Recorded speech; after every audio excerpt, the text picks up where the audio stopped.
3, 2, 1. What's up, everybody? We got some friends back in the house. We got Ron and Shufei. Make some noise. So long since we had this streak. Let's go on. It's the month of August. It's gonna get wild.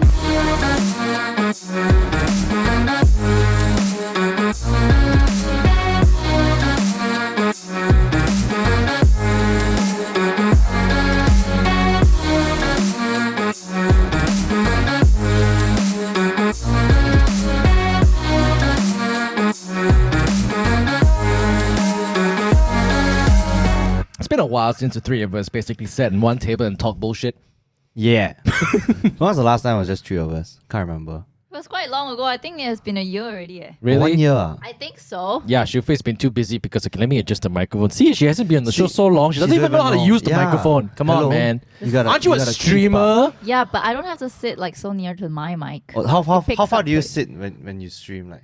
Okay, that's it. That's enough. No, don't do that. Shufei, hey, Shufei, yesterday was showing me that she made a video that hit like 5 million. Is it 5 million or 6 million views? 5? Yeah, the keyboard one. It initially hit like 3 million and then recently it hit 5. What the heck, dude? God. We've got a freaking viral superstar over here, man. Thank Whoa. you. Oh, sorry. Wrong sound effect. Sorry, I didn't mean to do that. Yeah. My God. So is that video of you just like Yeah, it's typing on just your me keyboard? typing on my keyboards, yeah. All my keyboards. God. I should start one like just typing random stuff on my keyboard. Didn't you ask Shufei to build you a keyboard? No, I built it myself. Yeah, Oh, man. I'm a gave him strong the part. I'm a strong independent man. I can build my own keyboards, okay? I actually bought a keyboard last time. Unlike some people who had to help building keyboards. I think the audience has been out of the loop ever since like I haven't been on the show, right? Yeah. Yeah, so like in the past year, I've been building a lot of custom keyboards, and I kind of like poisoned Ryan. My whole office, actually. Oh yeah, actually, yeah. You know our interns, It's they're the- all building custom It's the in keyboards. thing now, Jin. You just gotta keep up with the trend. Okay. Yeah, so Shufei started building keyboards, and it's look, everyone's ordering keyboards from her, even Jabrosov, Maggie. Oh yeah. Yeah, you built one for Maggie also, right? Yeah. Yeah, then I was like, wow, being the Chinaman business, and me say, hey, why don't you start a business with this keyboard? She's like, what the fuck? You know what I mean? Like, no lah, I like just doing this and for fun. Yeah, because I don't want to make it into like a commercial thing. Why not? If you can make Because like it's a hobby, what? It's like a passion thing, what? You don't want to capitalize, no. Isn't it? Sorry, Chinaman here cannot compute. Chinaman right here cannot compute. He's like, wait, what you saying don't make sense here? yeah, what you say no makes sense. If you enjoy what you do and make money out of it, good thing. No? I guess. No, but I get what she's saying. Like, you don't want it to be, because she enjoys it right now. You don't want it to come to a point where like it becomes a burden. Then you're Yeah. you're like dragging your feet every day. Oh my God, I got to loop another 300 keys. Yeah. Imagine like servicing a Very client. tedious. Dude, you know how long it takes? Like some keyboards, right, they have 100 keys, right? Mm-hmm. And imagine if it takes you 1 minute, and that's quite fast to just count in one switch, right? Okay. That's already 1.5 hours. Oh, really? Yeah. Oh, wow. It takes a lot of time, actually. It's very tedious. It's not hard work, it's just very, very tedious. Yeah. I know one way to piss Shufei off. You give her the old keyboard, then she said, I modded it for you. Then you type. Do you feel the difference? Nope. No, actually, she's helping us fix one of our keyboards Yeah, also. I haven't fixed it hasn't yet. gotten around to it yet. Yeah. Imagine like building a keyboard for a client. Excuse me, can you have the tension of the Q key a little bit more softer than the W key? Because Actually, it's Actually, possible. that's true. Really? Yeah. It's possible? Yeah, it's possible. Oh wow. Everything is possible. Okay, So, okay. after- what? Your age is showing again. Shut up. I use a typewriter. Oh no. Clang, clang, clang, clang, clang, clang, clang. Hey, so since you got like 5 million views, right? Have you Yeah. gotten people asking you to bill for them? Yeah. How many? Actually, I got a lot of Ballpark. DMs. Ballpark. No, I have a lot of DMs from people overseas, like from America and stuff like that. And you know Wow. what? Like the people who watch my video, right, are mostly from like Western countries. They're Oh, not wow. from Malaysia or Singapore. Yeah, They're because all, like, Malaysians don't give a America. shit about you. Okay. Where's the Malaysian support, man? Oh, I mean, I guess they already know lah, but Yeah. it's nice to see my reach going elsewhere, you know? yeah. Yeah. I think most of the time when it goes viral, right, it's just like, you don't know You where. really don't know where You don't know goes, where it's right? gonna go. Yeah. right, Suddenly right. you'll be viral in like Sri Lanka or like India or something. How many people have asked you to build like keyboards ever since then? I don't know. I can't put a number on it, but a More lot. than 10. But even before But that even also. before that, there are a lot already. Okay. so After going viral, got 100. No lah, not that many lah. But Okay, a lot 20. of comments lah. A lot of 20, comments 20, got asking. 20 people, no, at least 20 people ask you to build I think keyboards. got lah. Can you imagine if you charge $1,000 to these 20 people? It's 20,000, no? Dude, you can't charge $1,000 for for your service lah. Yeah, I think that's a bit crazy. insane, right? I'm just saying. Okay, then no, you charge $1,000, then it's like, hey, damn expensive, but then you discount 70%. Oh no lah, siao. You think what? Keyboard so easy to earn ah? No, this lah, is it's on not top that. of the cost price of the keyboard. Hey, sorry. Oh lah. nah, the cost No price lah. is different also Yeah, lah. You yeah, know, yeah. different boards are like. I know when Riot, so when you expensive. started getting to this whole keyboard thing, right? Ryan showed me like a website. I can't remember what it was. What's it called again? That Which like one? super expensive one. Rama. Rama works. I thought you ordered one. Yeah, I did. It's not here until today. What the hell, Oh man?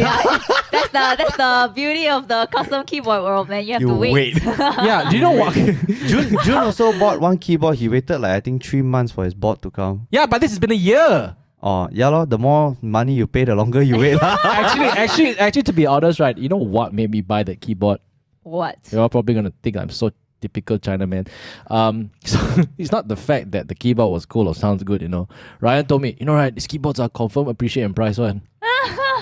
Did I say that? Yeah, I you mean, did. Because the keyboards they built in a limited quantity. Yeah, Yeah, is that's it? true. Like they're all after limited. you built it, after you build it, and then you can resell it for like a profit. I'm like, oh, cool. Yeah, customer. Yeah. You build custom order. Very interesting. So But it like, depends whether anyone wants to buy it lah, because it's quite expensive, you know. yeah, it's almost like almost It's okay, I'll build it for you. You can keep it. Yeah, the whole point was there. I told Shufei, hey, I bought this. Help me build. I was Have like, you built a "Yeah, Rama yet? Not yet. Nah, there you go. Yeah. This can be your first Rama. Yeah, okay. Like if you are listening right now, you're completely lost about this whole keyboard thing. Apparently, it's a thing. There is a channel, right, where people actually tune in to listen to keyboard typing. Yep. Yeah, It's very popular. Like ASMR. yeah, and Keyboard it's not like 30 second, you know, it's like 1 hour type. Oh, What yeah. the hell, man? Just play in the background like Yeah. And it's so funny because I kind of like, oh, why would people watch this? I ended up watching a 13-minute video of a person trying to do. Yeah, he was testing out like a few keyboards, like maybe 5, and then like first it was click clack click clack. Then after that was a talk talk talk. Oh my god, I hate those clicky blue Oh yeah, switches. I hate it too. It's so annoying. I used to have one, and then I thought, oh, I'm so cool, man. Listen to my keyboard, clack, clack, clack, clack, clack, clack, clack. And after a while, it's like, it sounded so obnoxious, you know. Really? Yeah, I mean, Yeah. especially when you use it in the office, people are gonna be, hey, can you please stop it? Like, you know, I'm trying to focus over here." Exactly. Yeah, I think it's more of like a personal thing, lah. Okay, so yeah, okay, let's move by the keyboard. At least we know what you've been up to for the past year. Thank you. I mean, you're doing your biking stuff. Oh. I saw the latest video, by the way. It's quite funny. Oh, thank you. If you haven't watched it, please. Kena con. I kena con in a gym. It's like one Oh, day you it's don't like- know what it's about? No, he just said, Ryan, Oh. Friday we're shooting something. Yeah, I just need your help, very fast on 5 minutes. And then he made us do that stupid human bicycle thing. I'm like, what the heck? Yeah, but it's like a football. Apparently, it's like a football celebration thingy majig. It's not very popular. I can tell you. Mexico uses it. It's like one of those one-off football celebrations. Yeah. But yeah. I mean, like a lot of us have kind of gotten into a lot of things. Ryan started a business, by the way. He's an Oh my God, entrepreneur. Yeah, he basically did a what was it again? Oh, we're selling t-shirts. It's called Why didn't you shirts. tell me this? You don't know. You don't You follow never me follow. on Instagram. Wow, excuse call me. yourself a I friend. do, but Yeah? I didn't. I wasn't aware. That's Wait, why. what t-shirt? What kind of t-shirt? No, I just like golf apparel. Because like my friend and I, we realized like, this Jin was always catching me, oh, golf is an old people sport lah. You're into Like an golf? uncle. Yes. How I've can been you not playing know golf for a this, while Shufei? already, Shufei. Yeah. I don't know. I don't really see him playing golf. Friendship over. Yeah, but actually, Over. but it's true. Like, golf has always been an old man sport. Yeah, that's the thing. But during MCO, right, the very first wave, one of the first sports to open was golf because of the way you can actually social distance yourself. Because Right. to be fair, when you're on the course, right, Mm-hmm. besides the people you're playing with, the person closest to you, right, is like 500 meters away. Okay. So that's like literally extreme social distancing. Wait. But when you say you play golf, right? Do you go to the golf course or like the? I started from the No, he range buy a of- CD on PlayStation 5, play golf. Wii golf. I play there's Wii different golf. types, right? Or There's one download you the just- Pangya game on Android. Pangya, you know? No, but there's two kinds, right? One is like you just hit the ball and then it flies. I don't know what it's called. Okay. Okay. Driving And then- range, driving range, the driving range. range. Oh, And then driving the range. other one is You can think go of around. driving range like practice. So you know, like when you play velo, you go into the practice Yeah. range. So which one do you play? You actually go to the course lah. Yeah, and walk that's the around. game. So if to put it in, I see you're wearing a paper rack shirt. Let's go paper rack. Driving range is like your practice range in the game. You know, Yeah. you go there and practice your aim, you practice your technique, everything, and then when you play the game, it's like playing a game. So you're on the course, and then your objective is to get the ball inside the hole. Yep. I don't know who invented this game. It's quite ridiculous when the ball is like the size of Like, yeah, a Like ping pong ball. slightly bigger than a ping pong ball. and you have to hit it like 500 meters away into a hole that's the size of a coaster. Yeah. That's literally the game. Okay. Because the reason why I'm asking is that because I have a lot of friends who say they play golf, but they only go to the range. Yeah, so people... Maybe they haven't really graduated to the course yet because it's number one. Actually, it's quite tiring. It's not easy. It's actually quite a difficult sport. Like you need to know how to hit the ball first. Because if you can't even hit the ball, you go to the course, you're going to waste time and then everyone's going to be super angry at you. Because it's like you take turns to play the whole one, you know. It's not like when I go play there, I'm the only one. Then there's 18 holes. That behind me got people waiting, in front of me got people playing. So like there's a certain speed you have to play so that everyone will be happy. If you play too slow, right, then behind will start cursing you and then they'll just start hitting balls at you. So what about your apparel? So the thing is, right, so since MCO, a lot of like people our age started picking up golf. Like you say, your friends also picked up golf. That's where I kind of picked up golf also. And when I go see my Instagram, all my friends, they're playing wearing golf. ugly clothes. Yeah, serious. They literally look like their fathers, you know. And then I'm like, holy crap, is this how I look when I play golf? I look like an old man. Like, wait, but what literally. did you wear to the course? Clothes. You wear the same thing as them, right? Yeah, exactly. So that was the problem. Then we were like, because in golf there's like a dress code lah. You have to wear collar shirt. Oh, Yeah, it's like, because it's a gentleman's sport, right? It's a gentleman's sport, right? So you have to wear collar shirt. Some courses a bit more strict. They make you tuck in your shirt and everything. So in the end, all my friends ended up looking like uncles, you know. Then I'm like, yo, these guys are my age. Some even younger than me. But then they because of the in the market right now, it's all catered to the older generation. Yeah. Okay. So that's where my partner and I became on this idea. Okay, let's start selling shirts that, you know, don't make us look like uncle lah on the course. We want to play the game lah, but like we don't want to end up looking like our dads you know. Okay. So that was the idea behind it. So our shirts are very bright. They are very patterned. Oh, okay. Yeah, very, very different. So for golf, there's there's no restriction on the pattern and the colors. No, I watched like this documentary about tennis, like their apparels. Yeah. So they cannot have very colored or like bright clothing. It has Oh, to be why? white. Because it it has to be distracts. white. No, tennis white I think is only for Wimbledon. Wimbledon you have to wear white. Yeah. So you can't wear too bright to distract the opponent, is it? No, it's No, something to do it's- with their heritage or something like that. They say like because of white, right? It's a very if you Gentleman. wear white, it's like you come from people of privilege. Wow. Yes. And it's very hard for you to keep a white clean, right? Yes. So that's Right. why only people of privilege can wear white. So, Yeah. yeah. Wow. But golf no color restriction Oh, okay. but it's just collar shirt. Yeah, collar I shirt used is to the play one. golf when I was like, let me think, 6 years old. Yeah. 6 years. Sorry, instead of 12 years old lah. 12 years old. My uncle said I was damn fat. So he brought me to the driving range and I used the one wood, and then I always like the one wood because like it's heavy. One wood is a driver. It's Driver the lah, yeah biggest lah. one, yeah. Yeah, I liked it because it's like, oh, nice to swing, got some heft in it. And then you have the irons and the Yeah. putt, right? I hated the irons because you can't just chin chai whack, you have to scoop it up, right? Not really scoop. That's again, it's a very specific technique. Yeah. It's actually not easy to master. So every time, right, I try to hit straight, but I always hit 10 o'clock. yeah, that's normal. Yeah, so I have That's to very like I have to like, you know, angle myself in a way so that my ball will go So, straight. I know. Like you know your ball will go left, right? Yeah. So you aim all the way to the right, then your ball will go straight. You know what's the most annoying part? I keep try to hit straight, but I hit 10 o'clock. So then I angle myself so that I'll hit 12 o'clock. Then will go 3 o'clock. Wait, but how does golf help you lose weight? Does it really help? Oh, okay. So this is what my uncle did. So when you go to the golf course, right? Oh, he don't let you see the yeah! Yeah. the buggy, right? He don't let you see, is it? walking golf surprisingly is quite a good workout. Yeah, I mean it it's not is. like an intense workout, but Uh-huh. it's a good form of exercise. Like if you're someone who just sits at home all day long, right? Just go to the course, 9 hole, you walk and you carry your bag. Imagine Yeah. your bag is like what, 5-6 kilos? I only had 3 clubs in my bag, you know. And then my uncle said that no, we don't take the buggy, you walk. Because my uncle's Yeah. really fit. And the thing is, the golf course is not a flat land, you know. Yeah, It's gradient. Oh. So you up, down. yeah, so I told my uncle, yeah, I think I can finish 18 holes by the 9th hole. I said. 18 hole walking is so tiring. I still remember, like, I played it at the, where is this? It's next to the Federal Highway. What's that golf course called? Oh, Subang. Subang. It's called Subang. KJNS. Is it KJNS? Is it Club Golf Negara Subang. that the one next to the Federal Highway one, you know? Yeah. The one near Kelana WD Jaya, near the Kelana Jaya one. Yeah, correct. That's my dad's golf course. I only went there once, that's it. I don't want to play anymore. That's a very good golf course. Oh, by it the way. is? Yeah, it's one of the better ones. I wasn't in a the really good country. player though. So how's your business doing? I heard you sold out. No lah, where got lah. I sold out missed the one launch. size. You The missed- launch was like a month ago. How dare you, Shafin? I bought one. Yeah, it looks pretty good actually. I guess she don't follow us on Instagram anymore. Yeah. Oh, walao, wait. We're Okay, we're not I could important. check a bit. Oh, hey, stop it. It's like, yeah, you know, people with 5 million views normally don't really Yeah, care about that's us why. presents. What to do? I Yeah. only got 1,000 followers. You know me about my video? Yeah, I saw the video. That's why I say it's the one you and then Yeah. But it's cool though. I mean, like, so, like, starting a business quite hard, right? Oh my god, it's tough. It's not easy lah. So the way my partner pitched to me also is like, do you want to spend 40 grand and go and study an MBA? Or do you want to spend less than that and just try a business? Oh. And maybe you make money, maybe you don't make money, but Yeah. you definitely still learn something. Right, It's a business. What, oh my! I can't believe Shufi now is asking. It's called, okay. By the way, if you're listening, if you play golf and you think that you dress like your dad, it's called foreplay. Four. Four. No, four. Oh, sorry.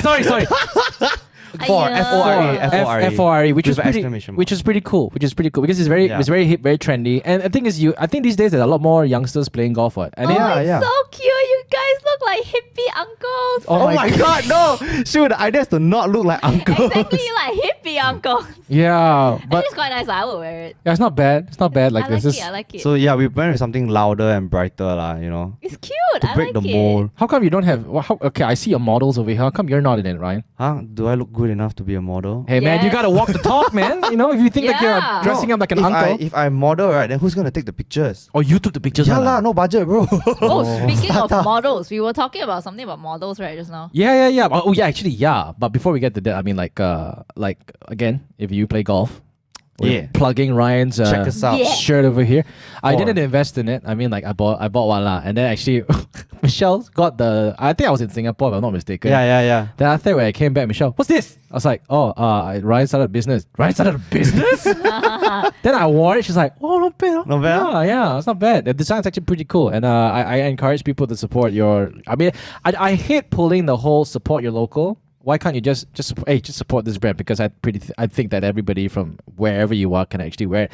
And funnily enough, I had a friend who bought it, and it's a mutual friend. Yeah. And I thought you sent one to him, you know. No, I didn't know at all. Yeah, like Barbie didn't even give his boss a free t-shirt. But I buy the support lah. Then after that, when he told me, I told him, oh, did Ryan give to you? She's like, huh? Who?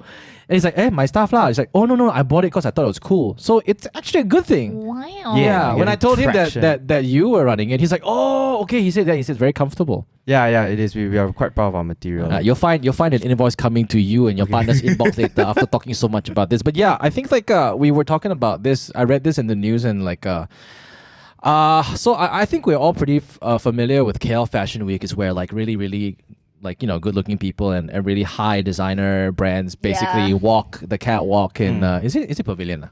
Was it Bevy? Yeah. Usually they have it there, yeah. Yeah, so apparently there was this whole hoo-ha about this particular modeling agency who hasn't been actually paying their models for at least 5 to 6 years or even more. What? Yeah, That's it's that long? 5 years. actually there's more than that. So Wow. I think like if you listen and you know who it is, you probably know, but it's all over the news, and it just suddenly blew up because I think the models all had like, you know, enough about this whole thing. So what happened was, I think like a lot of them didn't get paid, models, and then I think some of them didn't get paid for like a few months, a year, a plus, and whatever not.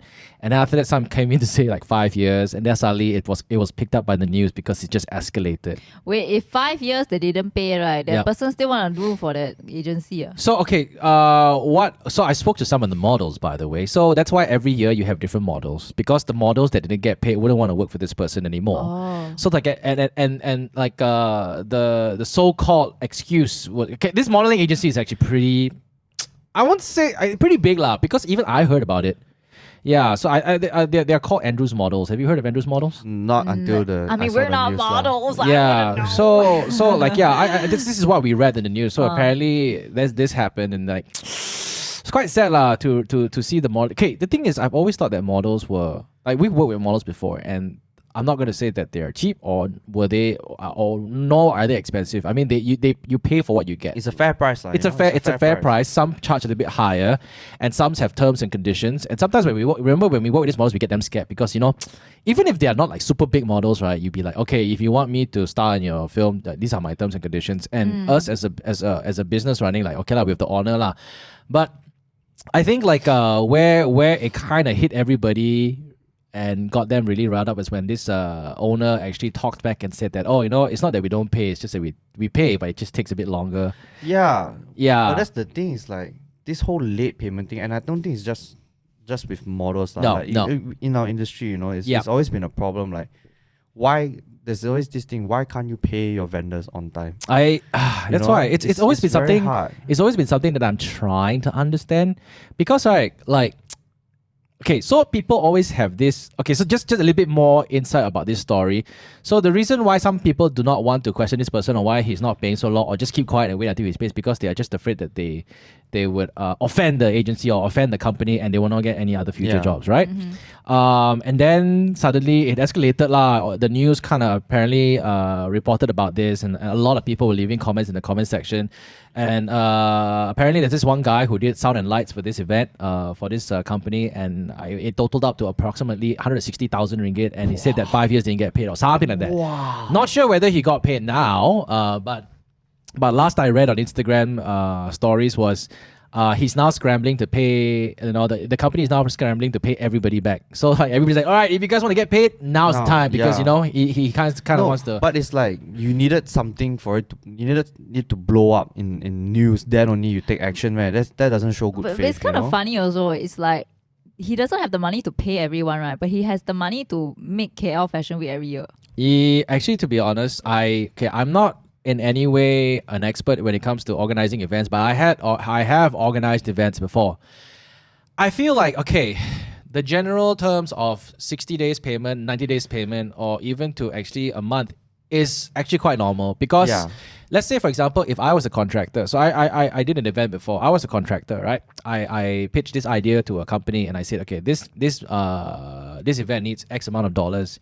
And then the company will come back with their standard operating procedure of the procurement. It's like, oh, if it basically surpasses a certain amount of money, we have to pay you in tranches. If it's below this amount, we pay you one shot. I think it's fair, because think of it, how we buy a house, how we buy a car. Yeah. You know? Unless you're really loaded, okay, 300,000 in cash. But I'm not, we take a loan and we pay back monthly by monthly. Yeah. So the reason why this happens is because in a company, so I know roughly okay, it may not be the same for all companies, but maybe the bigger the organization, they will follow this one. Sometimes, if the amount is low, one person can sign off. If the amount is big, a few person needs to sign off. The company directors and stuff like that. So like you talk, and sometimes I think the hard part is to get these people to sign all in one room to sign the checks or sign the whatever, not this and that. So that's why you get the 30 days, 90 days, and whatever not. But to delay something for up to 1 year, 5 years is a bit ridiculous. Because if they I would like to think that KL Fashion Week it works with brands that are very notable, very high luxury brands, right? You got your LV, your Gucci's and whatever not. These people, world renowned, definitely will pay one what. Yeah. I mean, if they pay I'm not sure whether they pay or maybe everything is for love. They will definitely pay one what, right? So you know that they will pay, but why would you have to hold other people's payment? It's like, I feel like sometimes are not all. In Malaysia, right, you always have this, they don't ask, I don't pay lah. Which is so annoying. Like, there's already, I'm sure these people, they already have it in their contracts. What's their payment terms, you know? I'm not saying immediately you do your catwalk, you must get paid. I mean, some people might demand for that contract.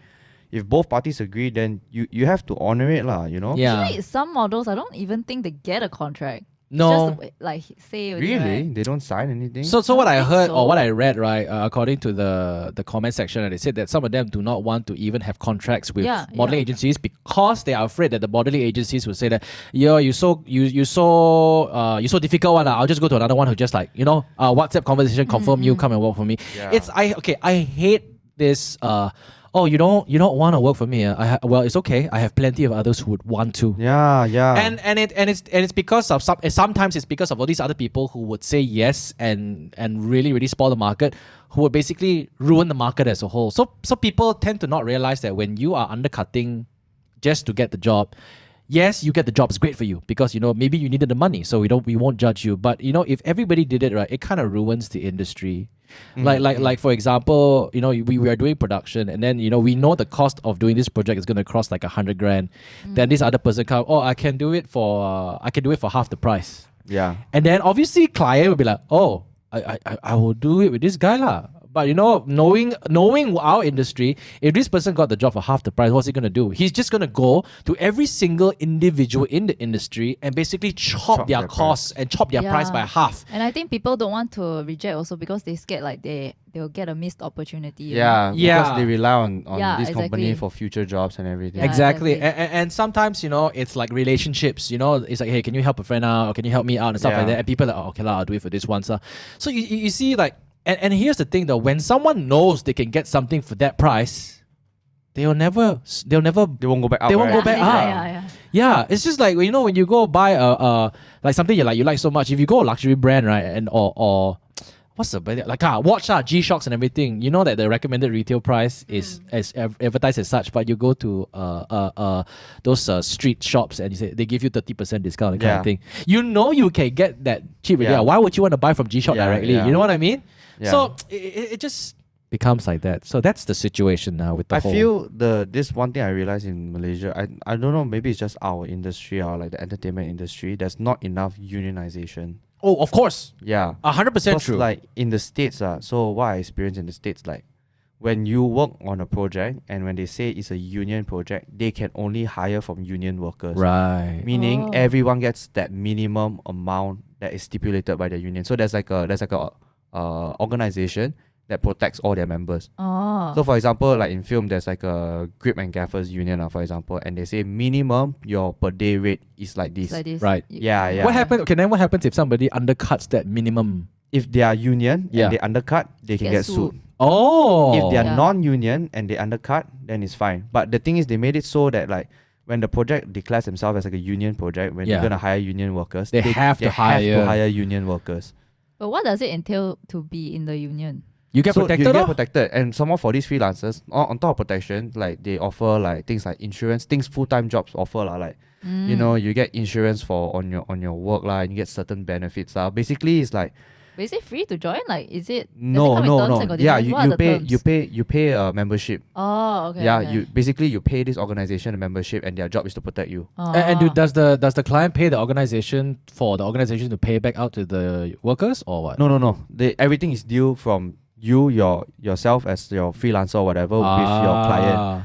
But if they break the rules, like then you can bring in the union. I think the only union that I know is the Voice Guild in Malaysia. Voice Guild, yeah, exactly. So when we go look for voice actors, they have their minimum rates in there already. Yep. And they will follow those minimum rates. Exactly. So everyone on that side is very fair. They can charge above that rate, it's fine, but they need to justify why am I more expensive? Maybe it's because my skill set or whatever my experience. Okay, yeah, makes sense. Yeah, I think this is something that's very lacking in our industry. That's why we get all these sampah rates, not sampah rates, but some. You get what I mean? You try to cut budget and everything. It's really not healthy for the industry as a whole. It's just tekan. Everyone kena tekan until there's nothing left to tekan already. Yeah. But do you think it's because of our currency? No, I don't think so. Yeah, I don't think it's because of the currency at all. Because the thing is, we rely nothing. We don't import anything in order to make things work here. I mean, in our industry, specifically, yeah. Unless, of course, if you're talking about trading and importing goods, resell or whatever, that's a different story, lah. But we're talking about events here. You're hiring people and then service line, Service line. Yeah, but I pity these models because it's they don't dare again lah. I always think that the entertainment industry. I'm not sure whether I'm right to say that model also is in the entertainment. They should be entertainment industry, right? Them as entertainment it's industry. A very grey area lah. Their industry, I would say. Yeah, a lot of things happen. I hear a lot. Oh yeah, dude, modeling industry. It's quite sketchy one actually. Like there's a dark side of it. Yeah, every industry got a dark side. Every industry's got a dark side. I just feel that a lot of people tend to accept because they feel they reconsole themselves and they keep saying that no, it's okay, it's for exposure, I do this, then I'll get noticed, maybe I'll get bigger things elsewhere. But the minute you do that, then word travels. If you become big. So I agree, like yes, you accept because you want to get started, you take whatever comes your way. But the problem, like I mentioned, because we don't have anything like a union or anything to protect us, you don't see the end point of where, okay, once I reach this, I know I don't have to accept those anymore. Yeah. You get what I mean? There's no protection, there's no guarantee that when you reach that level, you're assured a certain amount of money and you're assured a certain amount of payment. Yeah. So in the end, it's just accepting all these things for the job and for the exposure for the next 10, 20 years. Right. You know? And I kind of feel that, well, I'm not a model, but I'm kind of in this industry as well. Because I remember when I started off doing this entertainment thing as well, I started with hits. So, like, there was no before hits. Before hits, I never did entertainment. I just work an office job. And then even though after working for a radio station, right, you automatically think that, oh, things are going to come your way. No, it's not that. Just because you work for a number one radio station, you automatically think that, oh, money's going to come pouring in. You're going to be famous right away. No, it's not that. That's where I took it upon myself to really go out and try to network and market myself. And yes, there have been times where I've taken jobs that people will raise an eyebrow. I got paid like $300 a day to go sit in a mall and make announcements. Yeah. I mean, I say when you start out, you have to hustle. So like, I don't blame these people for taking it at a lower rate. You're trying to get started. Yeah, but the thing was, I always made it the point to chase payment from these particular people who hired me. And I did say that I did once before. This person said that, oh, can I just client haven't paid yet. The number one excuse is client haven't paid yet. Then, like, in my mind, sometimes I wish I could say this, but I don't dare. Because again, I don't dare to offend the person who was giving me the job, because I'm just afraid that this person will go to another person, because it pays well, but sometimes it pays well. Back then, $300 a day, you work like 10 days, is $3,000. Yeah. Okay, what, right? In my mind, I like to say, oh, client haven't paid yet. So your monthly salary, right, your finance got delay your payment one or not? You know what I mean? I kind of want to ask this type of questions. So I remember, but after a while they paid lah. Then I think but sometimes you can kind of make a decision to whether you want to accept the job without getting a advance payment, or accept the job knowing that they'll pay a little bit later. There are some companies, their track record, you see them, they're a big company and they're a household name or whatever. They're not going to run away your money. But when you work with a brand new company that you don't know of and is constantly being talked about by other people, then that's a very big red flag over there, like, in my opinion. Actually, some companies, they don't even want to pay you. Oh, yeah. I have gotten like job offers, right? And then when I ask them, okay, so what's the compensation? Then they're like, we were thinking like whether like you can just do it, and then like in return, we'll give you like this for free and stuff like that. And it's a lot of work. I mean, I'm okay with like Barter. Yeah. But if the workload is too much, right, and it's not worth the stuff that you're giving me, right, then I obviously won't do it lah, Yeah. I think I kind of remember this. You were talking about it with me once. Oh yeah, I was telling you about it. Where the agency approached her and said, I'm going to send you to an event somewhere, but in return you got to give me a hell lot of stuff, man. A lot of deliverables, like videos, vlog and shit, right? Yeah. Wow. Like every single day I have to do one, and I can't remember myself. Yeah. I have to post it up like the next day. How much was the ticket worth, actually? Not a lot. Not a lot, right? Few hundred. Few $100. Yeah, few $100. You're just gonna pay all your expenses, basically. Yeah, but to me, it's like I can cover the expenses myself, Yeah. I mean, like, at the end of the day, right, some people will weigh out the pros and cons if they take the job, whether it's worth their time. I think it depends exactly. on the person also. Yeah, it For depends on the example, person. Like for someone like Shufei like that, right? She has a platform going already, Yep. and she actually has like paying clients and everything. Like, doing this takes away job opportunities from those actual paying clients. You get what I mean? You're away for a number of days. You have to work when she could be doing jobs that could actually be like and the thing is, the content can go on my platform because I already have a platform. Yeah. Oh, this content is not for your platform. It's for theirs. Oh my god. Yeah, and they're not paying so me. you don't really so you don't really get much in return. I think that's why a lot of people don't understand. So when you want to barter with people, right, you need to understand where these people are and try to put yourself in their shoes and think whether it's worth for them or not. And to be honest, the value is actually very subjective. So there's this thing called the media value. So when you go to someone like Shufei, she obviously has a reach, so that's a media value. Yeah, but I'm not saying that I'm like big or whatever. No, okay, it doesn't. Okay, so it doesn't really. Okay, I know you're trying to be very humble and stuff like that. It doesn't matter whether you're micro or you're major, whether you're a celebrity with 1 million followers or whether you're a talent who's got very small followers.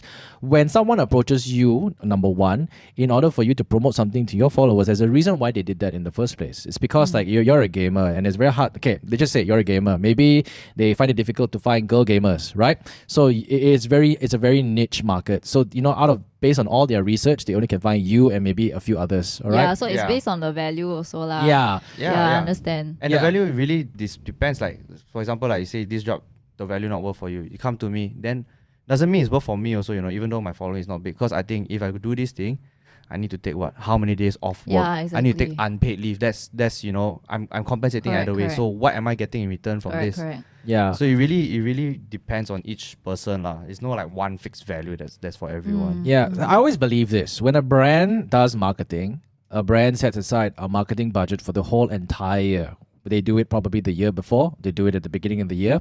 And whatever it is, they have to spend that marketing spend. Okay? Wow, I sound so intellectual, but actually I'm not. This is basically, years of working. So we know that because, most of the time brands will tell us, we're doing our budgeting for next year. And you'll be like, oh, what's that? You know what I mean? Then you know lah. And the thing is when they set marketing budgets, right, they have to spend it no choice. Really, you really have to spend, then they cannot ask for the same amount. Yeah, if you don't spend, it means you didn't meet your KPI because you need to spend in order for them to justify the return on investment. So if I spend 100,000, does my sales come back 300,000? You need to do that annual report for your stakeholders and stuff like that.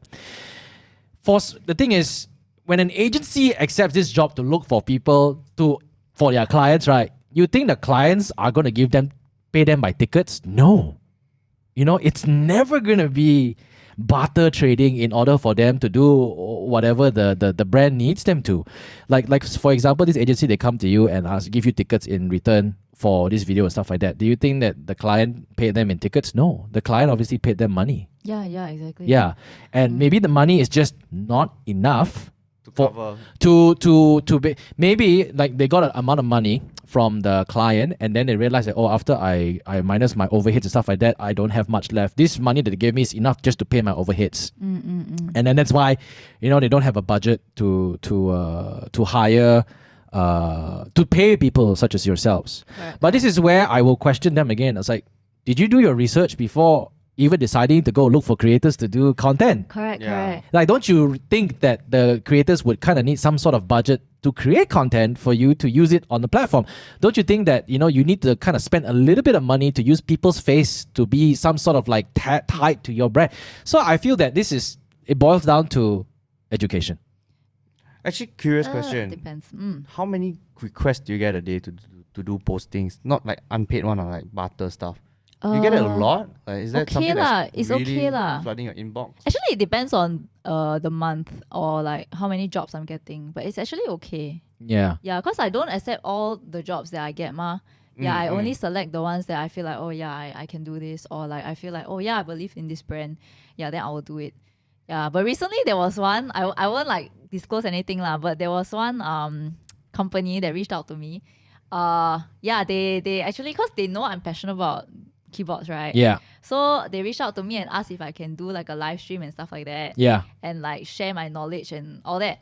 And then while doing that, like promote their stuff and whatever lah. Then I'm like, okay, sure. Then I asked like, how's the budget like? And then they say, we thought of like, if you could do it for free, because like I can see you're very passionate about it and we want to create awareness, this kind of thing. And then I'm just like, okay, but I said it very nicely lah. I said like, okay, I mean, I share the same sentiments. Like I'm passionate about like the stuff that I do. Yep. But ultimately, this is still like a job, Yeah. Yeah, like I think I deserve to get paid. Yeah, remuneration lah. Were Whether they gonna like send you free stuff? No, or, it's just like they just want to invite me as a guest and like talk about like my knowledge about keyboards and stuff like that. Yeah, which I find okay lah. But I still have to travel there. I still have to like talk about all the things that I've learned. That because like this past year I've been like so invested into this hobby, right? Like I feel like it's very unfair, for me to like talk about your promotions and stuff, for free. Yeah. Yeah, and it's like I just tell Nicely, I say and if she does convert people to buy their brand, they get the money. Yeah, Yeah. exactly. But did an agency get in touch with you or the brand itself? Agency ba. So Okay. I just like, say properly lor. I just say like, I feel like it's still a job opportunity in the end. Yeah. So I feel like a bit of compensation would be nice, Yeah. I hope you understand. Yeah, so they got back to me and then like, yeah, sure, like we'll put in budget. Yeah. Yeah. So in the end, they put in a Yeah, budget yeah, for put in you. budget. Yeah. Yeah, it's good. Yeah. Yeah, so it's actually kind of good if you communicate, and like say like, I think I deserve to get paid because why. Yeah. And if they Yeah. actually see that you add value and they think, okay, what she's asking for is fair. And I'm pretty sure the agency will go back to the client. Oh, by the way, Shufei got a charge for this. And if the brand still sees value, Yeah, lor. Yeah, it's fair game because it's willing buyer, willing seller. Yeah, because you're asking me for my time, my knowledge, and I also tell them like, oh, I can bring my keyboards over. I can show people because like it's what I do, right? So it's like added value for you lah, And I feel like I can't do this for free. I spend so much time and effort learning about something. Buying the keyboard. Yeah. How much you spend on switches alone. Yeah, exactly. Like you gotta give me a reason why I want to, and it's more than just I want to. Educate people. I can educate people on my platform, Yeah, actually, to be honest, like to those listening right here, maybe it wouldn't really relate to them because this is basically social media influencer. But if you think about it, it can apply to everybody in general. I think a lot of young people are like starting off already, especially on TikTok. So I think it's good that people understand how the industry works. So if they ever get to that level, they will know how to negotiate for their salary and their pay. And their actually that's such a good thing that you just brought up. Know your worth. But the thing is, people will always discount their worth. Yeah, that's true. Like, don't discount yourself, but at the same time also know, like, it's good to know what you actually want out of these opportunities. Like, are you looking for exposure? So maybe you're willing to discount other stuff just to get just to enhance your exposure. Yeah, I think that's like, okay, but don't do it forever. Yeah. Based on someone. Okay, so I'm an executive producer, I guess. I don't know. I never really set foot into it, lah. Okay, but I would say I produce some films too. So just for background, Ryan is a film director, but Ryan also kind of helped in producing some stuff. So both of us, we can produce films. What does a film producer do? So the film producer is basically the person has all sorts of resources in order to basically get everything together to make the film happen. Okay. Yeah. You don't just say, hey, I want to make a video, then you snap your fingers, the video will happen. No, you need to get a camera guy. You need good sound, you need music, you need the colorist, you need the right. If there's no creative, if there's no concept, you need people who are creative because not necessarily the cinematographer can also write. Not necessarily the music guy can write a sketch. You know what I mean? So different people have different skill sets. So the role of a producer is to get all these people and work together. Correct. Right. So I remember working with a bunch of new faces. Who just stepped into the industry, and back then, right, they used to give me really, really good prices, like for a song, like really, really cheap. Sometimes, right, they'll be like, they'll do it for free also, really, like do it for free. And one of them is, I'm not gonna be shy to say, is Daniel Verapin. I remember when we got in the industry, Daniel Verapin was also starting out. I was starting out. He was starting out. And I told him, can we work together or not? I don't have a budget, but the thing is, he saw value because every time he scored a song and he uploaded the original soundtrack onto his YouTube channel without any subscribers, because our video got views, his soundtrack got views too. Yeah. So it was a fair trade-off, right? Time and everything. But after when we started getting paying gigs, right? And our paying gigs was not really high to begin with in the beginning. We got like 5,000, 10,000. And everybody's wondering what we get today. Yeah, we get 6-figure budgets to work with. It doesn't mean we earn 6-figure. We get 6-figure, we spend 6-figure, and then Jim will come and scold me, Ryan, why are we spending so much? Yeah, but when we get bigger budgets, right, I don't go back to Daniel and say, hey, can you just do this for free? No. Yeah. I will tell. Okay, see, this is what I've learned, okay? Because nobody taught me how to do business. We are always so scared, right? Once you tell the person the budget, right, he'll be like, wow, so high on the budget. I want to take 50% of your budget. No. You need to trust your partners or your vendors to know what their worth is. Correct. Yeah. And you need to know that everybody needs to grow. So his pricing has gone up. Yeah, definitely. We have worked with Daniel for so long, and his pricing has always gone up, and we always agreed to pay it because it adds value to our films. And it's not like he's doing a bad job; he's doing a great job. And I think it's also because this is the relationship we build with our vendors. Yeah, we grew together.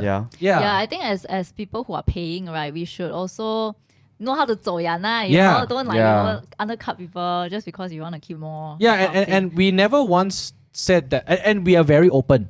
Okay, actually, what Shu Fei mentioned also is really great. Communication is key. Sometimes when Daniel came to us and he said he charges amount, and if my budget doesn't suit his charges, I'm saying, hey man, I'm so sorry, man, but this time maybe we can't afford you lah. We need to go maybe for alternative or someone cheaper, or maybe we go with like a library music, stuff like that. So we cannot get a composer to compose our films.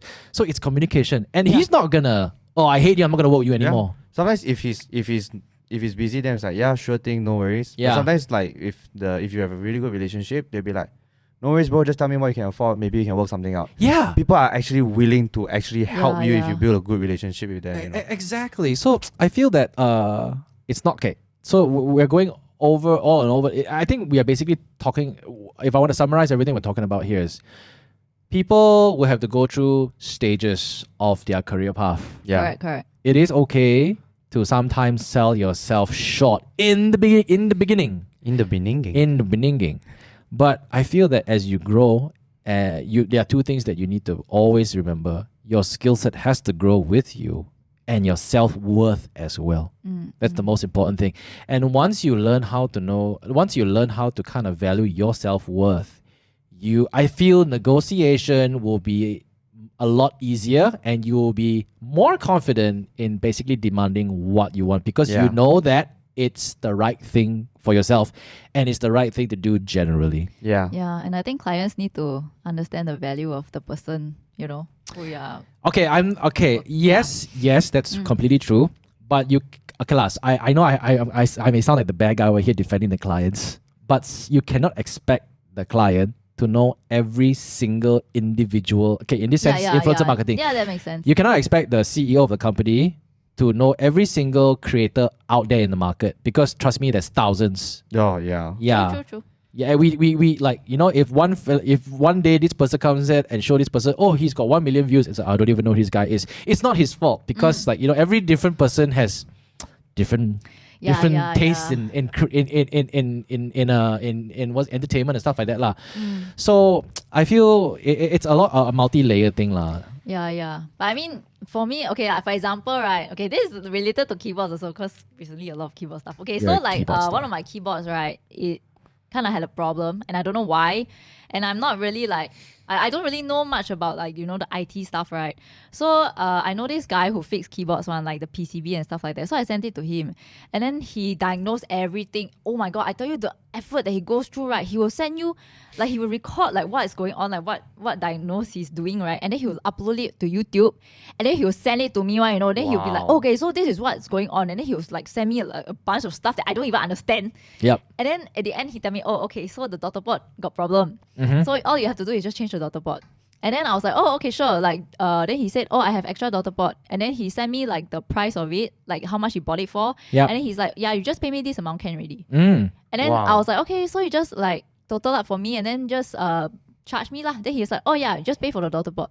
Wow. And then I'm like, what? I don't have to pay you for your service. You go through so many diagnoses and you upload on YouTube, send it to me, all these things. He never charged anything for me, you know. He just charged me the price of the daughter board. Oh, wow. Now I'm just like, bro. So I just pay him extra. I'm just like, bro, just But is take he, this extra money. doing this as a business, or is he literally like, He's doing it as a business. Yeah. Oh. I mean, I understand that he's passionate about it, but I feel like, dude, just charge for your service, no?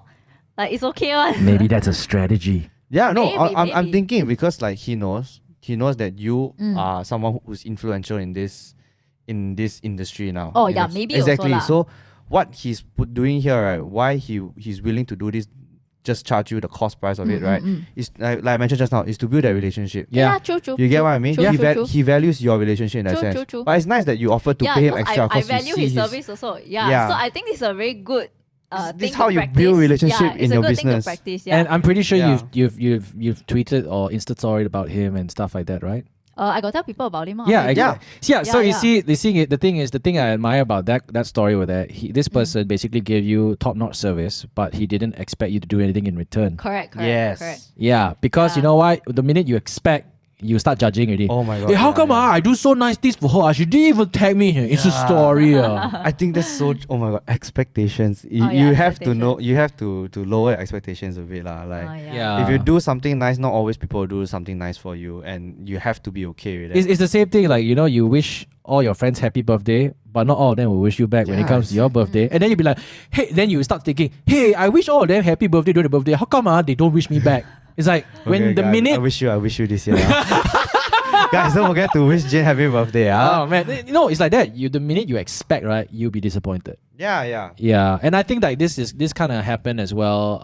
And I mean, we won't go so in depth into it, but I think there was this whole Oh my incident God. with Miss I LV. know where you're going with this. Oh yeah. Yeah, where Yeah. a brand gave her something for absolutely free, expecting something in return. It became a job, and I think it's kind of died down right now. But I think it was blowing up in that sense, and everybody was talking about it.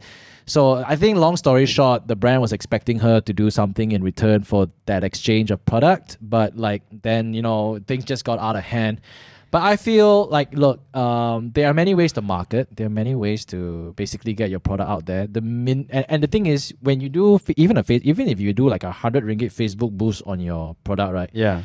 Are you supposed to expect like 100 ringgit sales immediately? No, it's not. So No, to be specific, what happened was they sent her something Mhm. and she didn't ask for cash or whatever. So Yeah. they just sent her as a gift. Yep. And in return, they want her to post on Insta Story to promote the product a bit. Yeah. But of course, because she's very busy, right? Yeah, she yeah, doesn't she have the is. time to post so many things up. So she prioritized her paid posts first. Right. So yeah, the brand got like pissed off because after so long, like, why you haven't posted my stuff? I think it's only been a month or something. Right. So Yeah. And they got okay. impatient, like, oh, why haven't you posted about my product? Like, yeah, if you don't want to post about it, just send us back the product. Right. Yeah. I kind of feel. I feel like that's Yeah, honestly and that's not the right mindset to go You give it to her into. as a gift, you know? Yeah. And you're asking it for it back because she hasn't posted about it. Like, I get a lot of these emails too. It's like, hey, you know what? We think you're an awesome content creator. We want to send you this as like a appreciation of your work. And I'm like, in my mind, I was like, oh my god, that's so sweet of you. Thank you so much. Then after that, I get it already. Then after that, by the way, Can can you post? Can you post? And I'm like, So- oh, Because I work with you guys, right? I know you guys receive these things. So when I started my business with my partner, Yeah. my partner was asking like, hey, should we reach out to some of these like golf influencers and everything? It was like, yes, can. Then I told him this one thing. no obligation. You send it to them, assume that you will get nothing in return. Yeah, that's and when true. you assume you get nothing in return, everything will be fine. Like when we sent it to them, we didn't even say please post for us or nothing. I told him don't type any of that shit. Just send it to them. It's us sending to them. They didn't ask for it, Yeah. We sent to them. but at least put your credentials in there lah. But your in your packaging got like Instagram, got Twitter, whatever. Yeah, we send via we message them via our like company punya Instagram and everything. But I said just assume like they will not post anything. And then my partner also asked me after we sent to them, it's like 1 week, hey, they don't have post. I'm like, dude, what did I tell you? Just imagine they're never ever gonna post. But true enough, 2 weeks later, one of the guys bought it for like an amateur competition, and then he posted. Yeah, and I think it's very important to pick the right people. Yeah. You pick people with the same mindset. And And you, again, go in with zero obligations. Just make them feel happy that they don't got make the them feel stuff. forced. That they Yeah. have to do Yeah, it. don't make it a burden for them. Yeah, When and you if don't you- make it a burden for them, I think they'll post even more. and if your product is really good, they will Trust your product. Trust your product. Trust your yeah. product. You Yeah. gotta trust what you're putting out there. If your product's a sham, then I'm sorry lah. You gotta find other ways to promote it lah. But like, if you trust your product, and I'm pretty sure anyone who's going into business, they will have faith in their product. You gotta trust your product and let your product do the talking. Yeah, and correct. but another way to basically kind of like make sure that all these miscoms doesn't happen, right? That if you're the brand or you're the agency, right, and you want to get someone to do something and you want them to post in return, be very upfront about it. And as a brand or as an agency, be ready to be turned down. I know this watchman Daniel Wellington, they do this a lot. They've been doing this for years and they're very upfront because my brother has received messages from them also. They'll be like, we're willing to send you a watch, but in return, can you do this? Yeah. If you agree, then yeah, okay, send over the watch and then you do this as agreement. If you want payment, you ask them lah, but most likely they'll be like, oh, no budget, then okay lah, no budget, it's fine, they won't hold it against you. Yeah. You don't have to hold it against them. Yeah, it's all communication lah. It is communication really. because there are people out there who will think like, oh, I like this product, they will take it.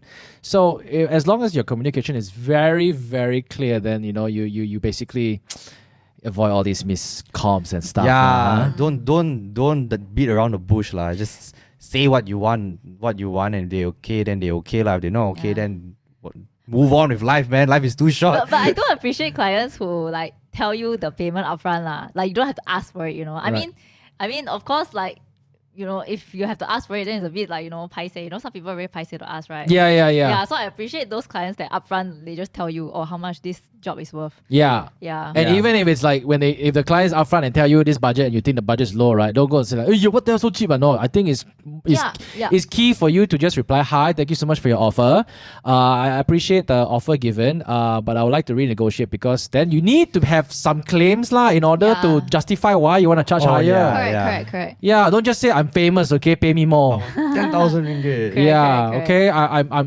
My engagement's high. Yeah, you have to lay down your Value. You need to understand your worth and don't just say there's no such thing as because I'm famous. You need to understand. It's not just about fame. It's about the back end work as well. Okay, but I guess also people need to understand when clients, right, they look at things a lot like numbers. Yeah. You have to justify with hard facts because that's how they have to answer to their higher ups. Yeah. There's like what Jin mentioned. The CEO won't know. But when you show CEO numbers, CEO knows numbers, Yeah.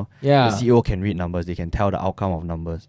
So I think like even for our side, Michelle's side, they always have to justify when they sell to clients. Yeah. You have to show them the analytics and everything. Yeah. Don't assume just because you have a lot of followers, everybody knows you. Yes, most of your audience will know you, but you need to help the multiple layers understand who you are, understand what's your worth, so that when they go up the levels to explain to their superiors, they can help justify. Yeah. Yes, that's basic. Oh.